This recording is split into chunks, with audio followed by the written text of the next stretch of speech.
there. I'm Hieronymus Hogsap, naturalist, wood whisperer, and inventor of the Velcro clogs.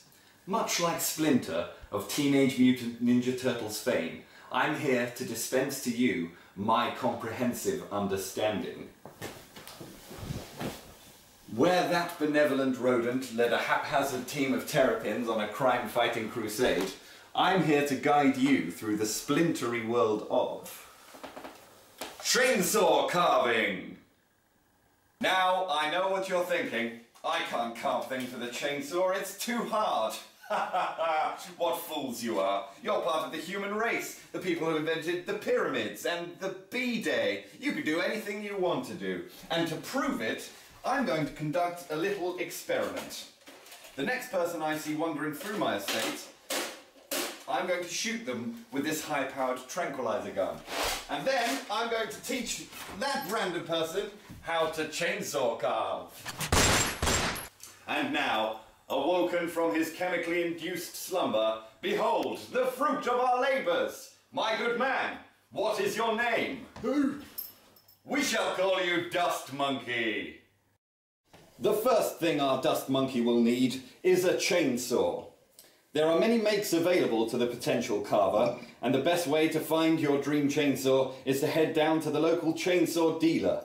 Speak with them about the options available to you, and if possible, pick up a model. Wave it around a bit, see how the balance and the weight feels. Here you go, Dust Monkey. That's not how you hold a chainsaw.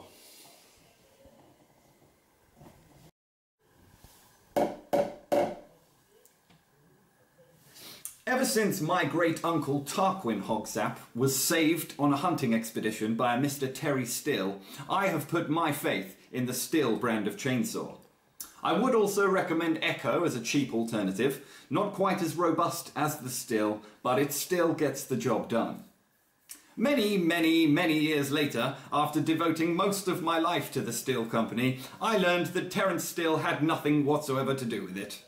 Nevertheless, to this day, I use that brand to honour his deeds.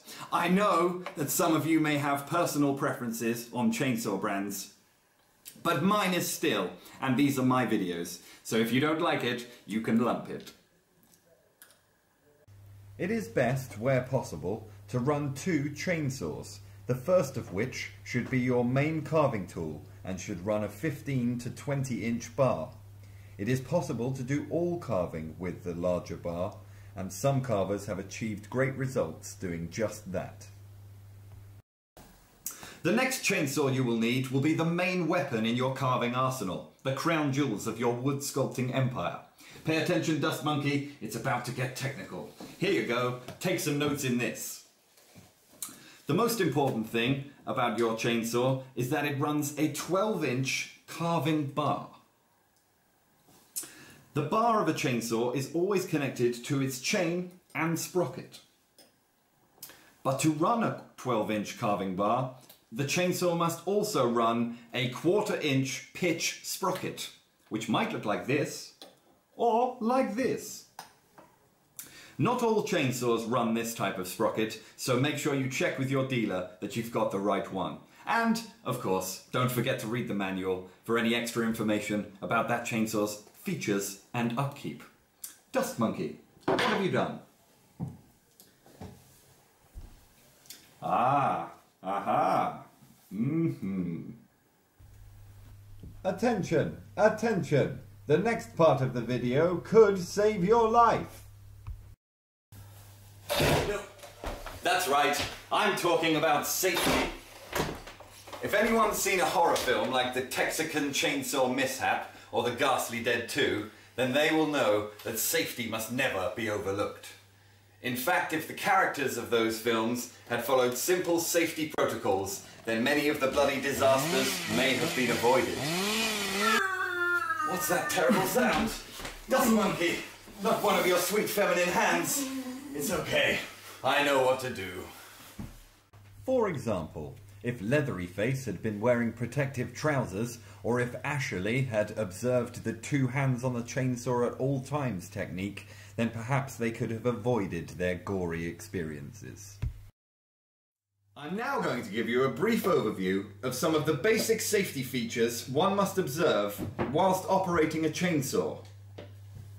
Bear in mind that these are the very basics, and I would recommend seeking additional chainsaw videos, particularly regarding things like kickback. Why not take an industry standard test or speak to a professional? After all, as the old saying goes, it's better to be safety than sorority. The first thing you will need is P.P.E, or personal protective equipment, your shield and last line of defense against man's most ancient and deadly foe, the chainsaw.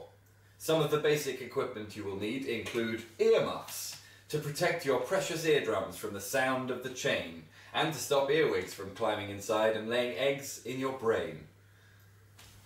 Safety eyeglasses.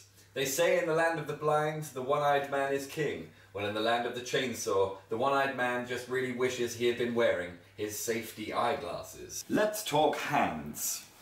Those silky soft paws of yours are probably more used to swiping on your phone pods or hash-hogging via Instagrams than using a chainsaw, so it's important that we take as much care of them as possible. Get yourself a decent pair of gloves to put a layer between your hands and the vibrations of the chainsaw, which could damage them after extended periods of use. It's also important that at least the left-hand glove has Kevlar protection to stop the chain from breaking and raking. Next up is chainsaw trousers. Chainsaw trousers come in two flavours, A, protection, and C, protection. C protection are used for climbing and have Kevlar all the way around, whereas A protection have Kevlar only along the front, and this is what we will be using for our chainsaw carving. I know what you're thinking. Kevlar? That's what they make bulletproof vests from. If I have a set of Kevlar legs, then surely I am bulletproof. Not so. Kevlar works by clogging up the chain, stopping the mechanism of the chainsaw. It only works if it is unbroken. If there are holes in your trousers, it's time to get some new ones. And of course, man's best friend, the boots that need no introduction.